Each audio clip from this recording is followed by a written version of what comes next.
xoojinta shahwada.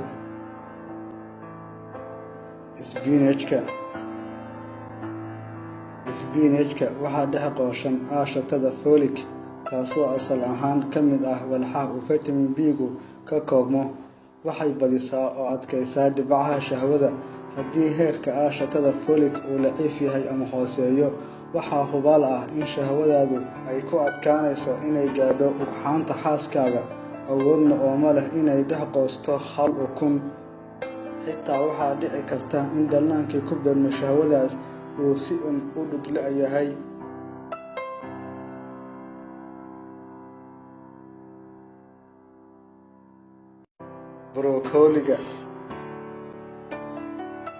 Broccoli-ga waxaa sidoo kale dhex qooshan aashitada folic, taasoo aan horay u soo xusnay waxtarkeeda.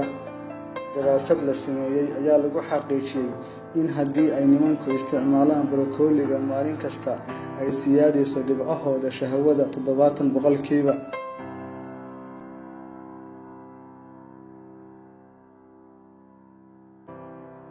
Rumaanka.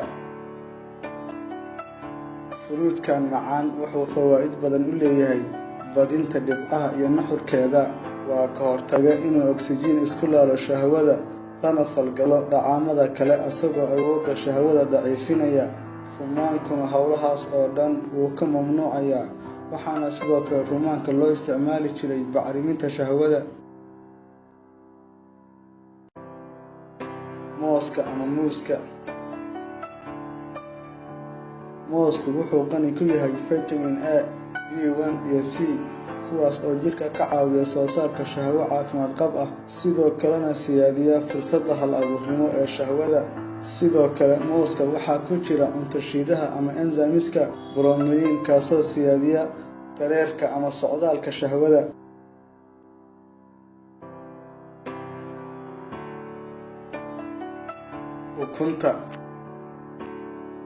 Ukunta waxaa caadi ahaan loogu isticmaalaa badinta shahwada iyo awooddeeda dareerka. Borotiinada iyo fitamiinada ku jira ukunta waxay unugyada shahwada ka ilaaliyaan inay la falgalaan dhacaamada kale ee jirka, kadibna ay ku dhex milmaan dhacaamada kale ee jirka.